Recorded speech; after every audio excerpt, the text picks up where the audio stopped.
Terima kasih ibu kerana mengizinkan kami menumpang rahim ibu selama 9 bulan 10 hari. Terima kasih ibu kerana telah bersusah payah melahirkan kami sehingga terkoyak isi ibu, terluka kulit ibu, tertumpah darah ibu, dan bercucuran air mata ibu kerana menahan kesakitan dan penderitaan. Terima kasih ibu yang sanggup berkorban, tidak pernah kenyang makan dan minum kerana ingin mengenyangkan kami. Terima kasih ibu yang tidak pernah nyenyak tidur kerana memikirkan keselesaan tidur kami.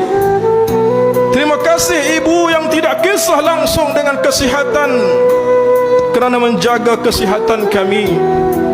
Terima kasih ibu yang sudi membasuh dan menyuci najis dan kotoran kami.